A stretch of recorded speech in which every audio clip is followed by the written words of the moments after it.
ॐ नमो भगवते वासुदेवाय। ॐ नमो भगवते वासुदेवाय। ॐ नमो भगवते वासुदेवाय। हरे कृष्णा। सभी भक्तों को सादर प्रणाम। श्रीमद् भागवतम महापुराण सत्रों की इन श्रृंखला में आज सत्र 423 423 में सभी भक्तों का स्वागत है।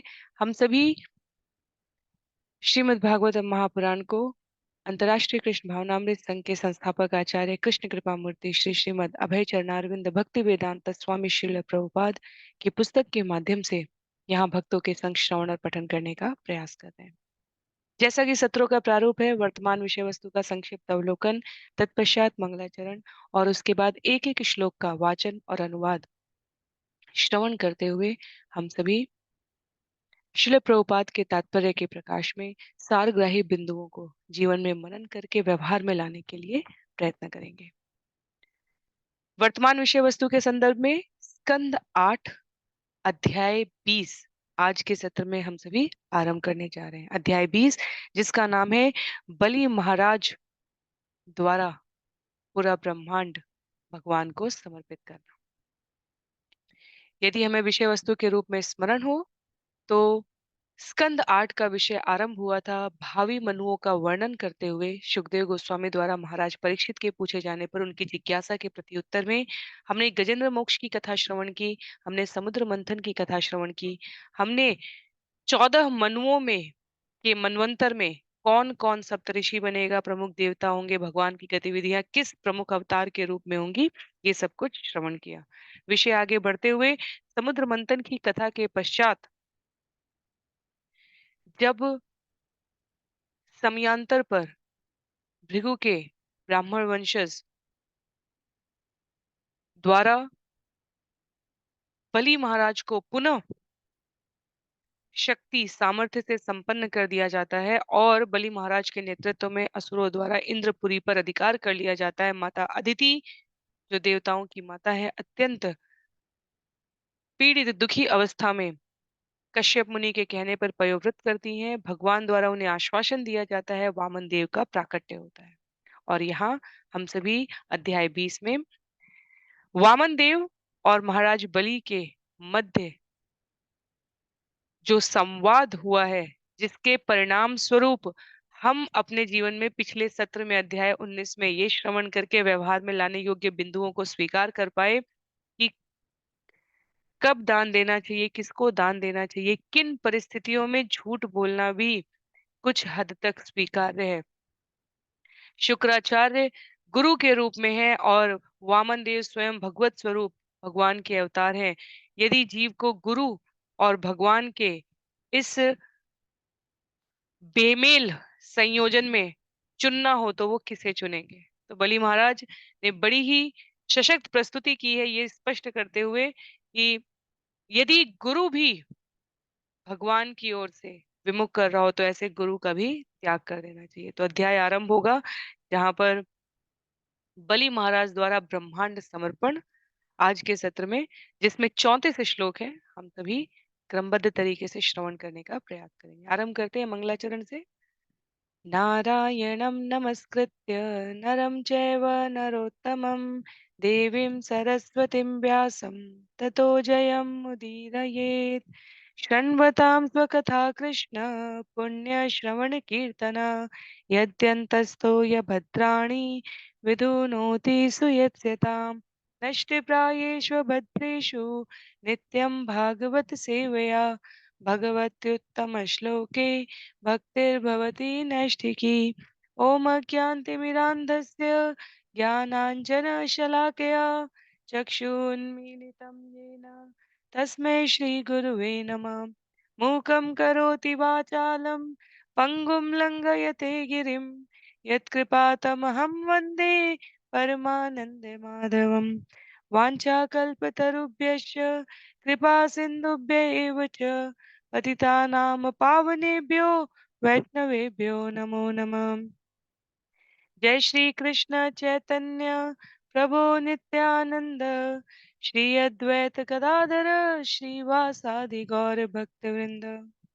हरे कृष्णा कृष्णा कृष्णा कृष्णा हरे हरे, हरे राम राम राम हरे हरे, हरे कृष्णा कृष्ण कृष्ण हरे हरे, हरे राम राम राम हरे हरे, हरे कृष्णा कृष्णा कृष्णा हरे हरे, हरे राम राम राम हरे हरे।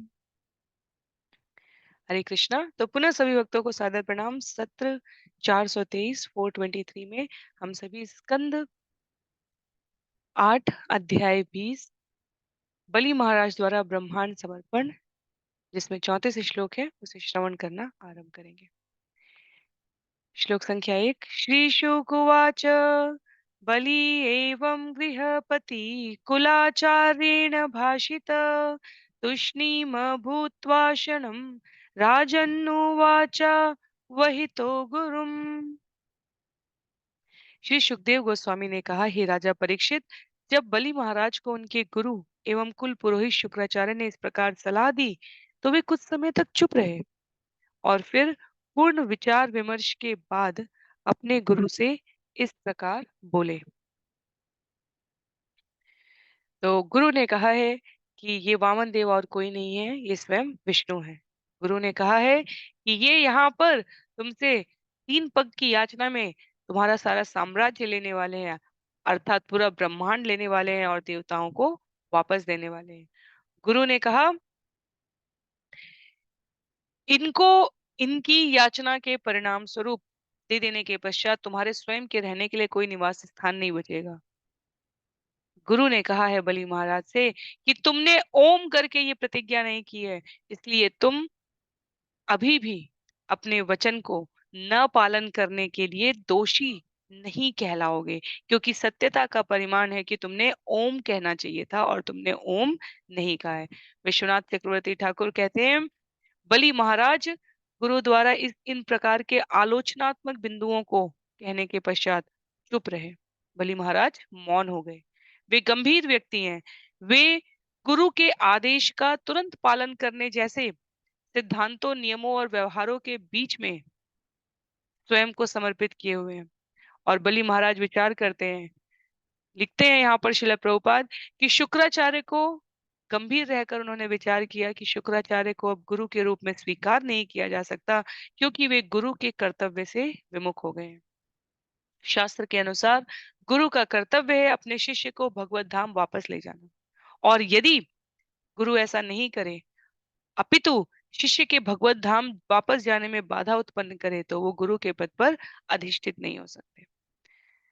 तो शुक्राचार्य वास्तव में बलि महाराज को सलाह दे रहे हैं कि वे वामन देव को दिए गए अपने वचन से मुकर जाएं, और ऐसी परिस्थिति में बलि महाराज ने सोचा कि यदि वे अपने वचन से मुकरने की बजाय गुरु की अवज्ञा कर दें तो उन्हें कोई दोष नहीं लगेगा। तो गंभीरता पूर्वक इस विषय पर तर्क वितर्क करने के पश्चात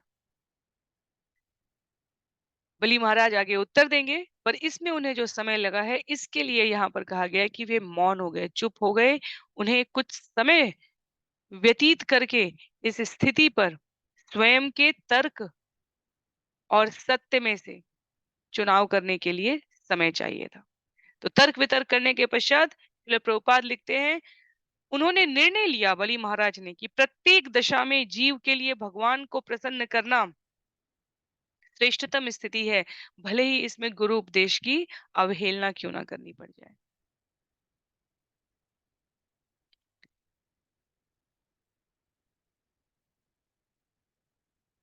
श्लोक संख्या 2 में गंभीरता पूर्वक विचार करने के पश्चात बलि महाराज कहते हैं, श्री बलि उवाच सत्यम भगवता प्रोक्तम धर्मोऽयं गृहमेधिनाम् अर्थम कामम यशो वृत्तिम यो न बाधेत कर्हिचित। इंद्र बलि महाराज ने कहा, जैसा कि आप कह चुके हैं, जो धर्म किसी के आर्थिक विकास, इंद्रिय तृप्ति, यश तथा जीविका के साधन में बाधक नहीं होता, वही गृहस्थ का असली धर्म है। मैं भी सोचता हूँ कि यह धर्म सही है। तो 4 बहुत ही महत्व के बिंदु है यहाँ पर। धर्म आर्थिक विकास, इंद्रिय तृप्ति, यश और जीविका के साधन में बाधक नहीं होता, वो गृहस्थ का असली धर्म है। ये गंभीर भाव पूर्ण उत्तर दिया गया बलि महाराज द्वारा। तो शुक्राचार्य ने अपनी शिक्षाओं में बलि महाराज को ये सिखाया था कि मनुष्य की जीविका का भौतिक साधन, उसका भौतिक यश, इंद्रिय तृप्ति और आर्थिक विकास, धर्म अर्थ काम मोक्ष आर्थिक विकास, ये उचित तरीके से बने रहने चाहिए। तो भौतिक मामलों में जो रुचि रखने वाले गृहस्थी हैं, उनके लिए पहला कर्तव्य है कि वे इसका ध्यान रखें। जो आध्यात्मिक प्रगति की ओर उन्मुख नहीं है, उसके लिए ये उचित ही है। कलयुग के लिए वास्तव में सामान्यतया ये अत्यंत प्रधान कारण हो जाता है। यदि हम किसी से कहें कि ऐसा धर्म स्वीकार करो जो भौतिक प्रगति में, संपन्नता में बाधक हो, तो सामान्यतया लोग इसे अस्वीकार कर देंगे। हम अपने व्यवहार में भी देख सकते हैं। गुरुजी ऐसे होने चाहिए जो हमें हमारी गतिविधियों में हस्तक्षेप ना करें। गुरुजी ऐसे होने चाहिए, सामान्यतया लोगों की ये धारणा होती है, जो हम जैसा कर रहे हों उसको सही ठहराते रहें। गुरुजी ऐसे होने चाहिए कि हमें धर्म के लिए, भक्ति के लिए, स्वाध्याय के लिए, अध्ययन के लिए, समय व्यतीत करने के लिए ना कहें, अपितु कहें कि आप इतना धन रख दें और हम आपकी कार्य पूर्ति के लिए, आपकी योजनाओं के निर्वहन के लिए इतना जाप कर देंगे, इतना पाठ कर देंगे और आप जैसे जीवन जीते जा रहे हैं, जीते रहिए। तो सामान्यतया भौतिकतावादी संसारी मनुष्य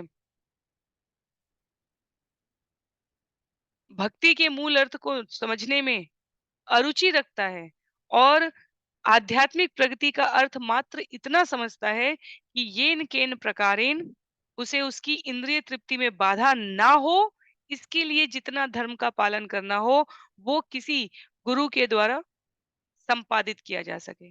आध्यात्मिक अर्थ में गुरु का ये अर्थ नहीं होता। आध्यात्मिक अर्थ में गुरु का महत्व, गुरु का पद और गुरु के द्वारा दिए गए शिक्षा और सिद्धांत बहुत भिन्न होते हैं।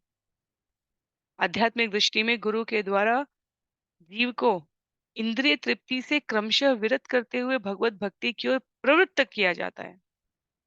भक्ति का सिद्धांत ही यही है।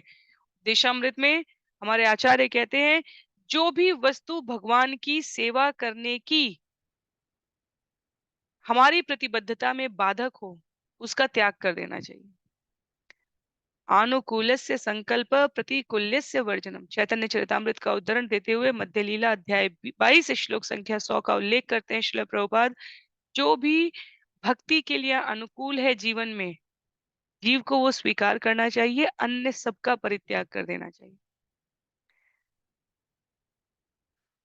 तो ये अंतर है शुक्राचार्य की शिक्षा में और बलि महाराज के गंभीर चिंतन में। शुक्राचार्य की शिक्षा वर्तमान जगत के आचार्य लिखते हैं, जो भौतिकतावादी सामान्य गृहस्थी हैं, उनके लिए बड़ा ही मधुकर है श्रवण करने के लिए, पर बलि महाराज जैसे भक्त के लिए, जिनके जो विचार करते हैं कि उनके पास वामन देव के चरण कमलों पर अपना सर्वस्व अर्पित करने का सुयोग प्राप्त हुआ है और शुक्राचार्य भौतिक तर्क प्रस्तुत करके इस भक्ति योग में बाधा डाल रहे हैं, तो बलि महाराज निर्णय लेते हैं कि ऐसी बाधाओं से मुझे बचना चाहिए।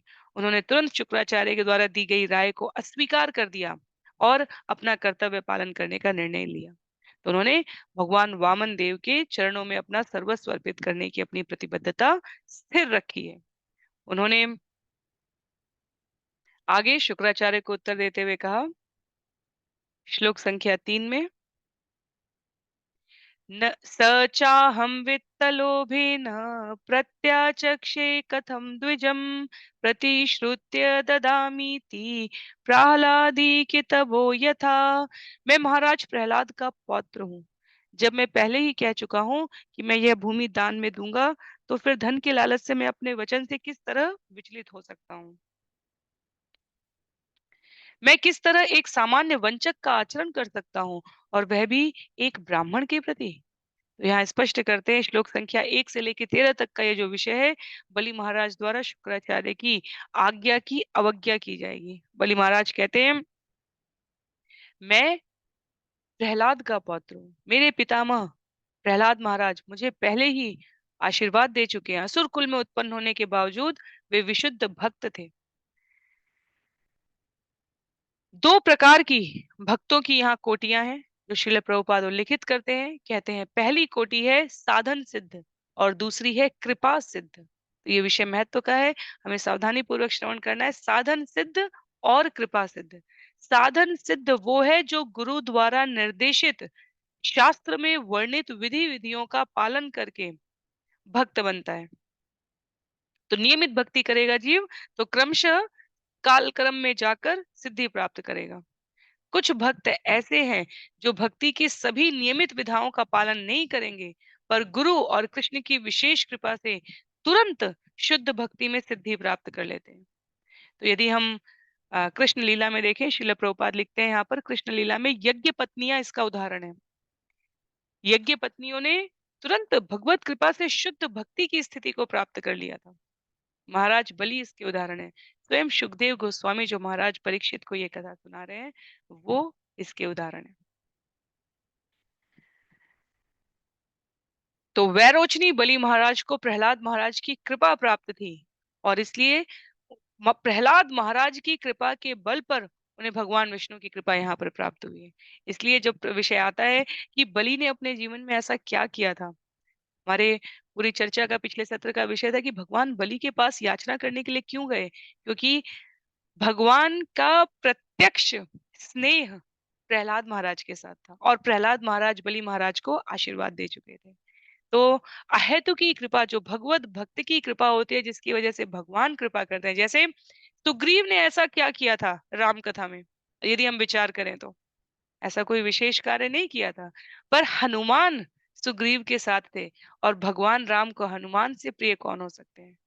तो क्योंकि हनुमान की सुग्रीव से जो प्रत्यक्ष संबंध सिद्धता थी, उसने सुग्रीव को भगवान के साथ जोड़ दिया। बलि महाराज को यहाँ भगवान विष्णु की कृपा प्राप्त हुई है, जिन भगवान वास्तव में भिक्षुक के रूप में प्रकट हैं, क्योंकि उनके ऊपर प्रहलाद महाराज की कृपा थी। तो इसलिए लिखा है यहाँ पर श्रील प्रभुपाद ने, बलि महाराज कृपा सिद्ध बन गए क्योंकि उन पर प्रहलाद महाराज और कृष्ण दोनों की विशेष कृपा दृष्टि हो गई।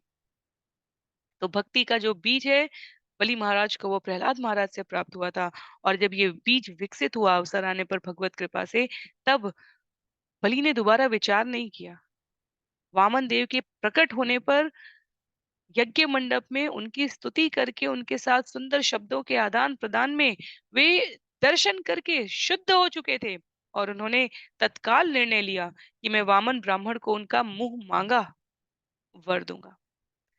तो इसलिए बलि महाराज को कृपा सिद्ध माना जाता है, क्योंकि उन्होंने भक्ति में उच्चतम सिद्धि विशेष कृपा से प्राप्त की थी। भक्तों का संग बहुत महत्व का होता है। भगवत कृपा से भक्तों का संग मिलता है और भक्तों की के संग से भगवत कृपा जीवन में स्थिर हो जाती है, दृढ़ हो जाती है। श्लोक संख्या 4 में कहते हैं बलि महाराज, न ही असत्यात् पर धर्म इति होवाच भूरियम सर्वं सोढुमलं मन्ये ऋते अलीक परम नरम। असत्य से बढ़कर पापमय कुछ भी नहीं है। इस कारण से एक बार माता पृथ्वी ने कहा था, मैं किसी भी भारी बोझ को सहन कर सकती हूँ, किसी झूठे व्यक्ति को नहीं। तो झूठ का बोझ अपने व्यवहारिक जीवन में भी हम देख सकते हैं, बहुत भारी होता है। एक झूठ बचाने के लिए हमें अनेक झूठ बोलना होता है। इसका अर्थ ये नहीं है कि कथा प्रस्तुत करने के रूप में, विषय को करने के रूप में यहाँ व्यक्तिगत रूप से मुझ में कोई दोष नहीं है या श्रवण करने वालों में स्वयं के आत्मावलोकन में इस प्रकार के चिन्ह नहीं उद्भित होंगे। कहने और समझने का विषय ये है कि आवश्यकता से परे सिद्धांत के रूप में यदि देखा जाए तो माता पृथ्वी भी कहती है कि मैं भारी से भारी बोझ को सहन कर सकती हूँ, पर्वत को, सागर को, इनको धारण करने में मुझे कोई कठिनाई नहीं होती, पर मैं तब स्वयं को अत्यंत बोझिल अनुभव करती हूँ जब मुझे एक झूठे व्यक्ति को आश्रय देना होता है। कलयुग के लिए असत्य एक सामान्य व्यवहार माना गया है। सामान्य व्यवहार में भी सामान्यतया जहां आवश्यकता भी नहीं है, जहां कोई दंड नहीं दे रहा है, जहां कोई हानि नहीं है, वहां भी मनुष्य झूठ बोलने के आदी रहेंगे, ऐसा शास्त्र कहते हैं। इसका अर्थ ये नहीं कि शास्त्र ने कहा है तो हमें इसका पालन करना है। ये वास्तव में सत्य प्रियता अपने आप में एक अत्यंत आवश्यक आभूषण है और प्रत्येक झूठ बोलने वाले व्यक्ति को सामने वाले व्यक्ति से यही आशा रहती है कि वो मुझसे सच बोले।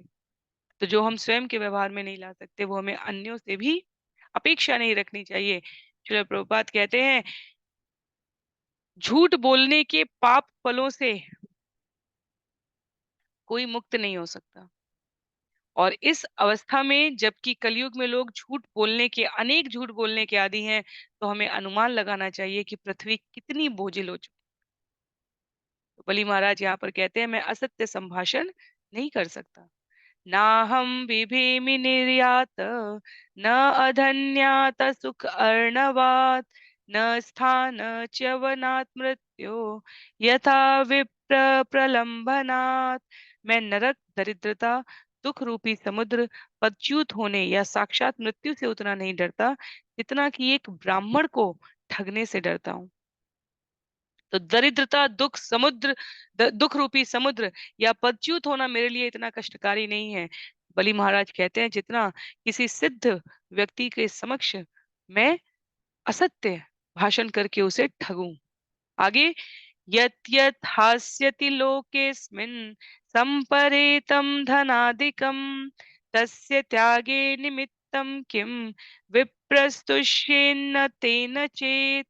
हे प्रभु, आप ये भी देख सकते हैं कि संसार का सारा भौतिक ऐश्वर्य उसके स्वामी की मृत्यु के समय निश्चित रूप से विलग हो जाता है। अतएव यदि ब्राह्मण वामन देव दिए गए उपहारों से तुष्ट नहीं होते तो क्यों ना उन्हें उस धन से तुष्ट कर लिया जाए जो मृत्यु के समय चला जाने वाला है। बहुत बहुत ही ज्ञानपरक व्यवहारिक और आध्यात्मिक सिद्धता की बात की है। एक आत्मतुष्ट व्यक्ति ही ऐसी बात कर सकता है। बलि महाराज कहते हैं कि जो भी भौतिक ऐश्वर्य आप कह रहे हैं जिसका मैं स्वामी हूँ वो मृत्यु के समय मुझसे वैसे भी विलग होने वाला है। तो बलि महाराज वहां हिरण्याक्ष हिरण्यकशिपु रावण और कंस का प्रतिनिधित्व तो नहीं कर रहे हैं। बलि महाराज वास्तव में प्रहलाद विरोचन ध्रुव जैसे भक्तों का प्रतिनिधित्व कर रहे हैं। वो कहते हैं कि मैं ये मान के नहीं आया हूं कि मैं अमर हूँ, मुझे ऐसा कोई वरदान भी प्राप्त नहीं है और न ही मैं इसका आकांक्षी हूँ। ये जो भी भौतिक ऐश्वर्य भले ही पूरे ब्रह्मांड का हो, ये मृत्यु के साथ मुझसे अलग होने वाला है। तो यदि वामन देव जो मुझसे अलग होने वाला है उस ऐश्वर्य से तुष्ट होने वाले हैं तो क्यों ना उन्हें तुष्ट किया जाए। कहने के रूप में शुद्ध भक्त के रूप में बलि महाराज वामन देव द्वारा जो कुछ भी व्यक्त किए जाएगा उसको पूर्ण करने के लिए अपने आप को प्रतिबद्ध कर चुके हैं। तो कब छोड़ना है जीवन में संग, कब धारण करना है, कितना पुरुषार्थ करना है, किसके लिए करना है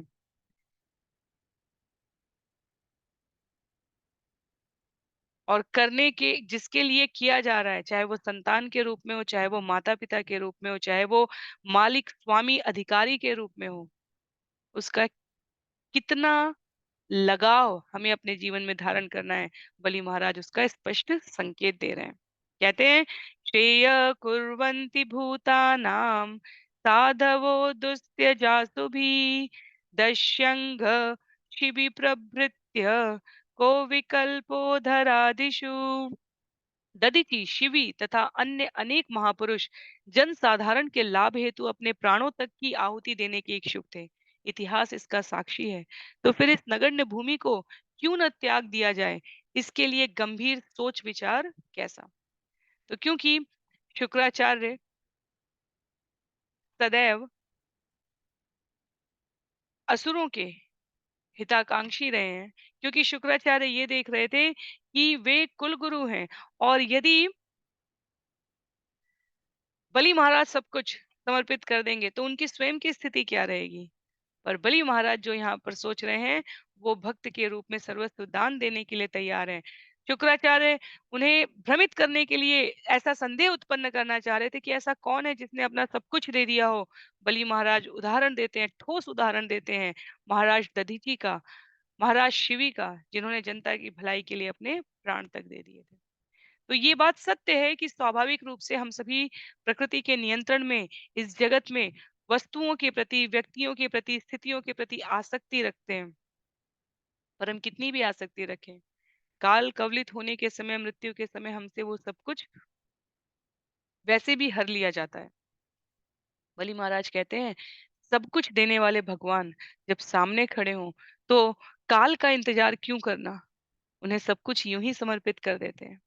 और बलि महाराज का क्या, श्रील प्रभुपाद लिखते हैं, उनका सौभाग्य है कि उन्हें भगवान का ऐसा दर्शन हुआ है और उनको ऐसी प्रेरणा प्राप्त हुई है भक्त की कृपा से कि वो अपना सर्वस्व त्यागने के लिए प्रस्तुत है। सामान्य व्यवहार में भी मंदिर का दर्शन हो या अपनी एकांत साधना, साधक के रूप में, भक्त के रूप में हमें सदैव इस बात के लिए, इस सत्यनिष्ठ आचरण के लिए अपने आप को तैयार रखना चाहिए कि हम भगवान को क्या समर्पित नहीं कर रहे हैं। क्या समर्पित कर रहे हैं अलग विषय है। क्या समर्पित नहीं कर रहे हैं? अपनी सोच, अपना समय, अपने संसाधन, अपनी ऊर्जा, अपनी शक्ति, हम अपनी इंद्रियों को तुष्ट करके इस जगत की आसक्ति में व्यय कर रहे हैं या अव्यय भगवान को अपनी शक्ति, अपना समय, अपनी ऊर्जा, अपना ध्यान, उनके द्वारा प्रदत्त संसाधन ये प्रदत्त कर रहे हैं। तो ये अंतर हमें भक्त और अभक्त की श्रेणी में भिन्नता करा देता है। यदि हम क्या नहीं समर्पित कर रहे हैं के प्रति सतर्क रहेंगे, तो स्वाभाविक रूप से जो भगवान को प्राप्त करने के लिए विरक्त रहने का भाव है, वो हमारे अंदर क्रमशः विकसित होता चला जाएगा। क्या नहीं समर्पित कर रहे हैं, तो अगला विचार आएगा क्यों नहीं समर्पित कर रहे हैं। और जैसे ही हमें इस अपराध बोध की अनुभूति होगी कि मेरी इसमें आसक्ति है, मैं इसको आस्वादन करना चाहता हूँ, मैं भोगना चाहता हूँ। यदि हम समय अर्पित नहीं कर रहे हैं, माला नहीं कर रहे हैं, जाप नहीं कर रहे हैं, भगवान के कथा को श्रवण नहीं कर रहे हैं, प्रचार नहीं कर रहे हैं, तो इस समय का उपयोग हम कर कहाँ रहे हैं? खुद को संतुष्ट करने के लिए कर रहे हैं। उसी क्षण हमें उस अपराध बोध की प्रवृत्ति आएगी कि ऐसा करना उचित नहीं है। क्या समर्पित नहीं कर रहे हैं हम भगवान को और क्यों समर्पित नहीं कर रहे हैं? इन 2 बिंदुओं का विचार करते ही जीवन में ये स्पष्टता आ जाएगी कि हम स्वयं को संतुष्ट करने के लिए प्रयत्नशील हैं या भगवान को संतुष्ट करने के लिए। और साधक के रूप में, भक्त के रूप में हमारा जो पहला कार्य होना चाहिए, वो भगवान की तुष्टि के लिए, भगवान की प्रसन्नता के लिए अपने समय, ऊर्जा, शक्ति, संसाधन जो भगवान द्वारा प्रदत्त है, उसको उनकी सेवा में अर्पित कर देना है। कहते हैं यहाँ पर बलि महाराज आगे, यैरियम्बुभुजे ब्रह्मन् दैत्य इन्द्रे अनिवर्तिभिः तेषां काल अग्रसीत लोकान्न यशाधिगतं भुवि। हे ब्राह्मण श्रेष्ठ, निसंदेह उन महान असुर राजाओं ने इस संसार का भोग किया है जो युद्ध करने से कभी भी हिचकिचाते नहीं थे, किंतु कालांतर में उनकी कीर्ति के अतिरिक्त उनके पास की हर वस्तु छीन ली गई और वे उसी कीर्ति के बल पर आज भी विद्यमान हैं। दूसरे शब्दों में मनुष्य को चाहिए कि सब कुछ छोड़कर सुयश अर्जित करने का प्रयास करे। शुक्राचार्य को क्रोधित ना करने का प्रयास करते हुए, दुखी ना करने का प्रयास करते हुए, धर्म और सिद्धांत की व्यवहार परक प्रस्तुति करते हुए बलि महाराज कहते हैं कि आपने अनेकानेक असुर राजाओं को पद पर विभूषित किया है। अनेकों ने आपके द्वारा प्रदत्त सामर्थ्य से इस जगत पर शासन किया है। पर अंततः कालांतर में उन समस्त असुर राजाओं का जो युद्ध करने से कभी भी नहीं हिचकिचाए, कुछ भी उनका उनके पास नहीं रह गया। जो रह गया वो उनकी यशोगाथा थी, कीर्ति थी। तो कहने का प्रयत्न है शुक्राचार्य की ही भाषा में, बलि महाराज कहते हैं कि यदि कुछ अर्जित करना ही है, संचित करना ही है, तो क्यों ना कीर्ति संचित की जाए। भौतिक वस्तु और सामर्थ्य तो कालांतर में वैसे भी नष्ट होना है। यहाँ पर श्रील प्रभुपाद चाणक्य पंडित को संदर्भित करते हुए चाणक्य श्लोक 34 का उल्लेख करते हैं और कहते हैं, आयुष क्षण एकोपि न लभ्य स्वर्ण कोटि भी। मनुष्य की आयु अत्यंत अल्प है, किंतु यदि कोई इस अल्प आयु में ऐसा कुछ कर लेता है जिससे उसका यश बढ़ता है, तो वह लाखों वर्षों तक जीवित रह सकता है। तो बलि महाराज कहते हैं वास्तव में अप्रत्यक्ष रूप से शुक्राचार्य को कि मैं यहाँ पर आपके आदेश का पालन नहीं करूंगा, क्योंकि यदि मैं आपके आदेश का पालन करता हूं तो वामन देव को दिए गए वचन से विचलित हो जाऊंगा। मेरा ये विचलित होना मुझे युग युगांतर तक अपयश का भागी बनाने वाला है। अपितु मैं अपने वचन के अनुसार भूमि दूंगा। और यही कारण है बलि महाराज हमारे 12 महाजनों में गिने जाते हैं। तो क्या करना है, क्यों करना है, किसके लिए करना है, किस परिणाम की प्राप्ति के लिए करना है, इन बिंदुओं के साथ साथ यदि हमें ये स्पष्टता रहे कि हम क्या नहीं कर रहे हैं भगवान के लिए और क्यों नहीं कर रहे, तो जीवन की दुविधा समाप्त हो जाती है। श्लोक संख्या 9 में कहते हैं बलि महाराज, बहुत ही सुंदर और व्यवहारिक श्लोक है ये, और हमें हमारे दिन प्रतिदिन की नित्यचर्या में स्पष्ट कराने के लिए, मार्गदर्शन देने के लिए बहुत ही सरल संकेत देते हैं। श्लोक संख्या 9 में कहते हैं सुलभा युधि विप्रर्षे यनिवृत्तास्तनुत्यज न तथा तीर्थ आयाते श्रद्धया ये धनत्यज। हे ब्राह्मण श्रेष्ठ, ऐसे अनेक लोग हैं जिन्होंने युद्ध से न डरकर युद्ध भूमि में अपने प्राणों की बलि दे दी है, किंतु ऐसा अवसर किसी को विरले ही मिला है जब किसी मनुष्य ने अपना संचित धन किसी ऐसे साधु पुरुष को निष्ठापूर्वक दान दिया हो जो तीर्थ स्थल को जन्म देता है। तो तीन प्रकार के लोगों की, तीन प्रकार की स्थितियों में जो मृत्यु को प्राप्त होता है उसकी यशोगाथा अमर हो जाती है, ऐसा आचार्य लिखते हैं। जिसने सीमा पर शत्रुओं से रक्षा करने में अपने प्राणों की आहुति दी है, वो मुक्त है, मुक्त जीव है। जिसने अन्यों की भलाई के लिए अपना सर्वस्व दान कर दिया है, वो मुक्त जीव कहा गया है। यहाँ पर उदाहरण दे रहे हैं बलि महाराज कि हमारे तो एक से एक असुर वीर हुए हैं जिन्होंने युद्ध से ना डरकर युद्ध भूमि में अपने प्राणों की बलि दे दी है। पर ऐसा व्यक्ति जिसने संपूर्ण शांतिमय संपन्नता की स्थिति में अपना सर्वस्व दान कर दिया हो, किसी सुपात्र को, ऐसे सात्विक दान से अपनी अमर कीर्ति यशोगाथा को फैलाने वाले जीव विरले ही हुए हैं। तो पात्रता के अनुसार दान की बात की जा रही है यहाँ पर, बिना पात्रता के नहीं। भगवत गीता में अध्याय 17 श्लोक संख्या 20 में दान के भी जो तीन प्रकार बताए गए हैं उसमें लिखा है दातव्यम इति यद्दानम दीयते अनुपकारिणे देशे काले च पात्रे च तद्दानम सात्विकम स्मृतम।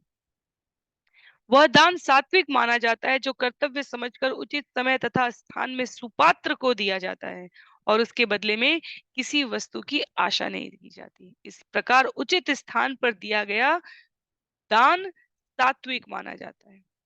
तो सात्विक दान, दिव्य दान, और यहाँ पर सात्विक और दिव्य दान से ऊपर की बात की जाए, भगवान याचक के रूप में उपस्थित है। तो बलि महाराज कहते हैं ऐसा दान देने का सुयोग किसे मिलता है जहां भगवान याचक के रूप में। केवट ने राम कथा में हम सभी को, केवट प्रसंग रामायण के अति सुंदरतम प्रसंग में आता है, जहाँ केवट कहते, जहाँ भगवान नौका की याचना करते हैं और केवट प्रथमतया कह देते हैं नहीं नहीं नहीं, आपके चरण कमलों ने तो पत्थर में से नारी उत्पन्न कर दी थी। तो आचार्य इसे तनिक हास्य में कहते हैं कि जब अहिल्या का उद्धार किया भगवान ने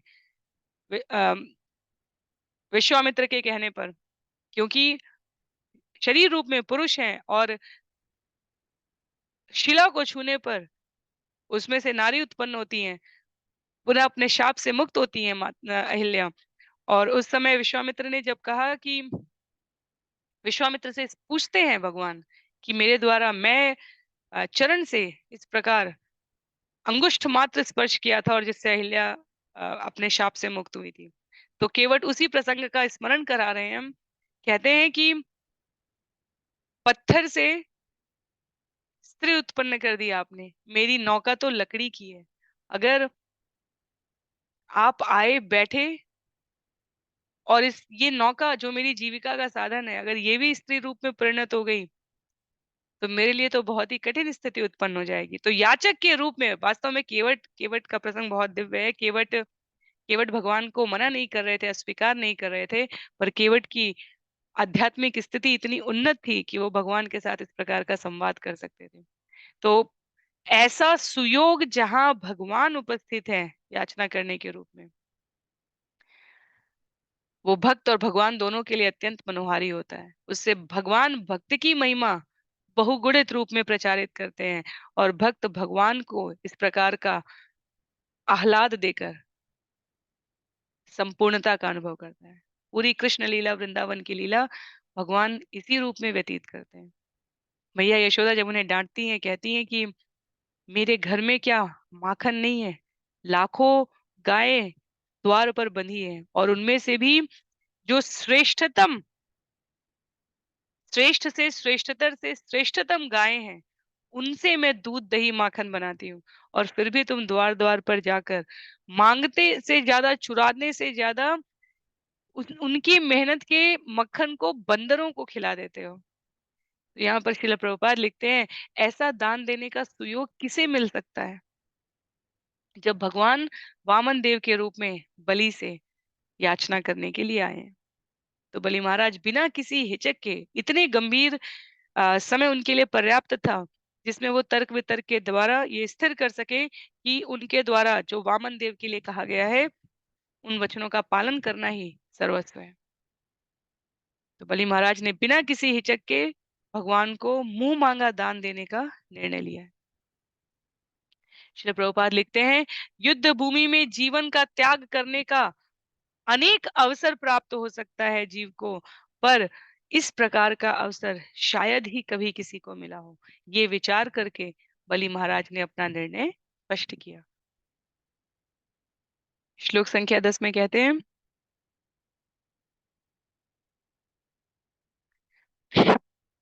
मनस्विन कारुणिकस्य शोभनम् यदर्थि कामोपनयेन दुर्गति कुतः पुनर्ब्रह्मविदा भवादशाम् ततो वटोरस्य ददामि वांछितम्।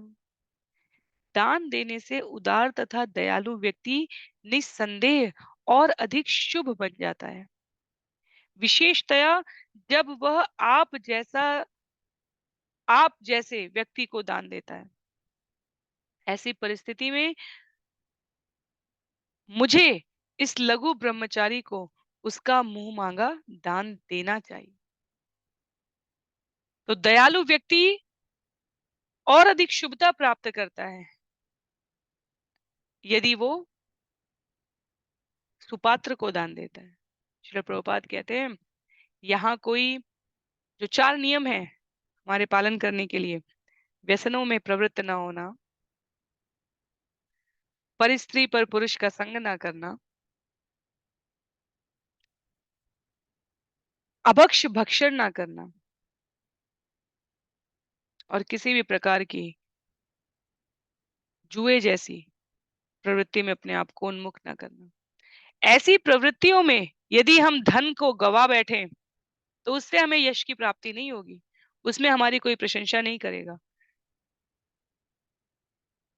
और प्रशंसा भी इस अर्थ में नहीं चाहिए साधक के रूप में हमें, जिसमें भगवान का महिमा मंडन ना हो। क्योंकि भक्त तो प्रत्येक कार्य, मीरा का नाम ले या तुलसीदास का नाम ले, या हम एकनाथ, नरसिंह मेहता, नामदेव, तुकाराम का नाम लेते हैं, भगवान के प्रिय भक्तों में यदि हम ब्रज की गोपियों को स्मरण करते हैं या श्री हनुमान जी को ध्यान करते हैं, इन सब के यश कीर्ति में वास्तव में भगवत कृपा की यश कीर्ति ही छिपी हुई है।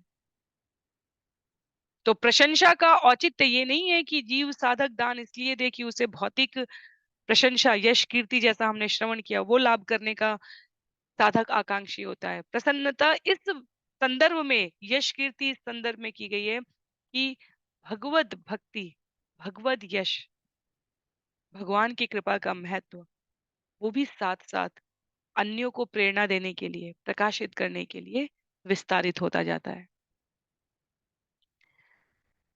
दान देकर अपनी सारी संपत्ति गवाकर कोई विश्व वंदन के योग्य हो जाता है, वंदन करने के योग्य। दधीची का वंदन हुआ है इसी श्रीमद् भागवतम में, जब हमने वृतासुर की कथा श्रवण की है। इंद्र द्वारा दधीची से जब उनकी अस्थियों की याचना की गई है, दधीची अमर हो गए। अच्छे कार्य के लिए सर्वस्व दान करने पर दयालु व्यक्ति गर्व की दशा व्यक्त कर सकता है, और बुरे कामों में प्रवृत्त होकर एक अत्यंत धनी व्यक्ति भी समाज की, लोकाचार की भाषा में किसी भी प्रकार की प्रशंसा का पात्र नहीं होता है। तो सुपात्र को दान देना स्वागत योग्य है, और यदि इसमें अपना सर्वस्व दान दे दिया जाए तो भी ये महान व्यक्तित्व का शुभ लक्षण है। और इसलिए बलि महाराज ने तय किया कि वामन देव को अपना सर्वस्व दान देकर यदि मैं दरिद्र भी बन जाऊं, जैसा शुक्राचार्य कह रहे हैं, तो भी यही अभिष्ट है, यही स्वागत करने योग्य है। भगवान के रूप में वामन देव उपस्थित है। हम सभी को अपने व्यवहारिक जीवन में प्रयत्न करना चाहिए, भगवत कृपा से, गुरु के मार्गदर्शन में, भक्तों के संग में, कि जीवन में जो कर्तव्य हम करने के लिए स्वयं को प्रवृत्त करते हैं, वो भगवान द्वारा दिखाए गए बिंदुओं पर, अर्थात शास्त्र के वचनों पर आश्रित होने चाहिए। जीवन की अभिष्टता ही यही है। इसके अतिरिक्त यदि हम विचार करें तो 10, 20, 30, 40, 50, 60, 70 वर्ष निकल जाते हैं, प्रत्येक व्यक्ति के जीवन में निकल जाते हैं, पर उनमें से प्रत्येक के जीवन में स्मरण करने योग्य बिंदु केवल उतने ही होते हैं जिनमें उस व्यक्ति विशेष ने अपने से ऊपर अन्यों के लिए सदाशयता का व्यवहार किया। पशु और मनुष्य का सबसे बड़ा अंतर इस अर्थ में भी होता है कि अपनी बुद्धि विवेक का प्रयोग मनुष्य द्वारा परोपकार के लिए किया जाता है। पशु स्वयं की सुख चिंता में अपने आप को प्रवृत्त करते हैं, और महान व्यक्तित्व स्वयं के सुख से निरत होकर अपने आप को अलग विलग रखकर अन्यों के कल्याण के लिए कार्य करते हैं। तो अन्यों के लिए करने के लिए हमारे जीवन में उस प्रकार की स्पष्टता होनी चाहिए। बलि महाराज कहते हैं, यदि भगवान को सब कुछ देकर, क्योंकि वामन देव सभी प्रकार की शुभता से संचित होकर भगवान के रूप में उपस्थित है, भगवान सच्चिदानंद है, यदि वो याचना करने आए हैं तो निश्चित रूप से इसमें जगत का कल्याण होगा, मंगल होगा। और जो भगवान की योजना में सहायता करने के लिए, मैं अपने आप को प्रवृत्त करने के लिए यदि तत्पर हूं, तो बलि महाराज कहते हैं इससे अधिक अभीष्ट शुभता और क्या हो सकती है। आगे श्लोक संख्या 11 में कह रहे हैं, यजन्ति यज्ञम क्रतुभिः यमादता भवन्त आम्नाय विधान कोविदा स एव विष्णु वरदास्तु वा परो दास्याम्यमुष्मे क्षितिम इप्सितां मुने। हे महामुनि, आप जैसे संत महापुरुष जो कर्मकांड तथा यज्ञ संपन्न करने के वैदिक सिद्धांतों से पूर्णतया ज्ञात हैं, सभी परिस्थितियों में भगवान विष्णु की आराधना करते हैं। अतएव वही भगवान विष्णु यहाँ चाहे मुझे वरदान देने के लिए आए हों या शत्रु के रूप में मुझे दंड देने आए हों, मेरा कर्तव्य है कि मैं उनके आदेश का पालन करूं और बिना हिचक के उनके द्वारा मांगी गई भूमि उन्हें दे दूं। तो शुक्राचार्य को भी एक साधु व्यक्तित्व का सबसे बड़ा लक्षण ये होता है कि वो सदैव प्रसन्न करने वाले, संतुष्ट करने वाले वचनों का ही प्रयोग करता है। विचार करके देखें, ये पूरा जो विषय है, शुक्राचार्य ने कितना प्रयास करके बलि को इंद्र के पद पर स्थापित किया कि माता अदिति दुखी हो गई। पयोव्रत की है, कश्यप मुनि से प्रार्थना की है कि देवताओं को पुनः उनका साम्राज्य कैसे प्राप्त हो। भगवान उपस्थित हुए हैं, वामन देव यहाँ याचना कर रहे हैं। इसमें यदि हम शुक्राचार्य की स्थिति देखें, तो बलि महाराज के लिए उनको संतुष्ट करना और संतुष्ट करने के साथ साथ भगवान के द्वारा जो याचना स्वरूप शब्द यहाँ प्रस्तुत किए गए हैं उसको भी पूरा करना कितनी कठिनतम स्थिति है। पर सज्जन व्यक्ति सदैव सबसे अप्रिय स्थिति में भी जो संभावित रूप से प्रिय हो सकता है वो करने के लिए प्रयत्नशील है। यहाँ पर महामुनि करके संबोधित करते हैं बलि महाराज शुक्राचार्य को और कहते हैं कि आप जैसे महापुरुष तो कर्मकांड और यज्ञ संपन्न करने के वैदिक सिद्धांतों से पूर्णतया ज्ञात हैं और आपको विदित है कि सभी प्रकार के वैदिक कर्मकांडों का अंतिम लक्ष्य सभी परिस्थितियों में भगवान को प्रसन्न करना है। और वो भगवान चाहे शत्रु के रूप में, चाहे मित्र के रूप में, अर्थात चाहे मुझे दंड देने के लिए आए हों, चाहे मुझे वरदान देने के लिए, मुझ पर कृपा करने के लिए आए हों, यदि वो यहाँ उपस्थित है तो मेरा कर्तव्य है कि जो सभी प्रकार के यज्ञ कर्मकांड तप दान तपस्या के हेतु हैं, जिनको प्राप्त करने के लिए ये सब कुछ किया जाता है, मैं उनके आदेश का पालन करूं बिना किसी हिचक के। उनके द्वारा जिस भूमि की याचना की जा रही है, मेरे द्वारा उसे पूरा करना, उनकी योजना में सहायक बनना, इससे अधिक मंगलकारी और क्या हो सकता है। लिखते हैं शिल प्रभुपाद, बलि महाराज को उनके पितामह प्रहलाद महाराज ने भक्ति की समुचित शिक्षा दी थी, इसलिए तर्क वितर्क के परे बलि महाराज स्पष्ट थे कि उन्हें क्या करना चाहिए। वो यूं ही शुक्राचार्य के द्वारा बहकाए नहीं जा सकते थे। पूर्ण शरणागति का जो लक्षण है वो भक्ति की सर्वोच्च अवस्था है।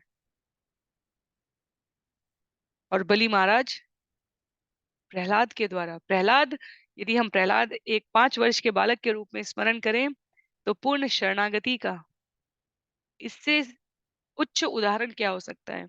अग्नि में बैठा दिए गए, विष पिला दिया गया, जंगल में छोड़ दिए गए, समुद्र में पहाड़ की चोटी से उन्हें फेंक दिया गया।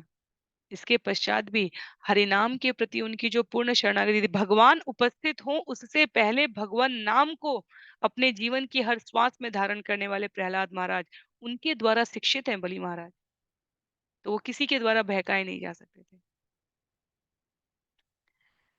भक्ति विनोद ठाकुर महाराज का उल्लेख उद्धरण लिखते हुए शिला प्रभुपाद कहते हैं, मार भी राखी बयो इच्छा तोहारा नित्य दास प्रति तुया अधिकारा। भगवान विष्णु की शरण में जाकर मनुष्य को हर परिस्थिति में उनके आदेशों का पालन करने के लिए सन्नद्ध रहना चाहिए, चाहे वे किसी को मारे या शरण दे। भगवान की पूजा हर परिस्थिति में की जानी चाहिए और जब ये शरणागति आती है तब सभी प्रकार की जीवन में मंगल स्थिति भगवान द्वारा सुनिश्चित की जाती है। तो हमें भक्तों के जीवन में कहीं कहीं बीच बीच में आरंभिक प्रारंभिक रूप में या मध्य में या उनके जीवन के अंत में कुछ कष्टप्रद भौतिक संदर्भ में स्थितियां दिख सकती हैं, पर भगवान की दृष्टि में ये सदैव, भक्त की दृष्टि में ये सदैव मंगल प्रदान करने के लिए, शुभता देने के लिए सुनिश्चित किया जाता है। तो बलि महाराज सुंदर शब्दों में श्लोक संख्या 1 से लेकर 13 तक शुक्राचार्य को ये स्पष्ट करते हैं कि क्यों वे उनके आदेश को पालन नहीं करेंगे, क्यों उनके लिए वामन देव को बिना ओमकार के भी यदि 3 पग भूमि की याचना के रूप में उनकी ओर से प्रतिबद्धता व्यक्त कर दी गई है तो वो अब उससे पीछे नहीं हटेंगे। अभी के लिए, आज के लिए हम लोग सत्र को यहीं पर समाप्त करेंगे। श्लोक संख्या 12 से इस विषय को अगले सत्र में श्रवण करने का प्रयास करेंगे। किसी भी प्रकार की असहमति के लिए, टिप्पणी के लिए, सुझाव के लिए आप जहाँ भी श्रवण कर रहे हैं, जहाँ भी संबंधित हैं, जुड़े हुए हैं, वहां पर अपने विचार प्रेषित कर सकते हैं। श्रील प्रभुपाद की जय, श्रील गुरुदेव की जय, अनंत कोटि वैष्णव वृंद की जय, श्रीमद् भागवतम महापुराण की जय। हरे कृष्ण।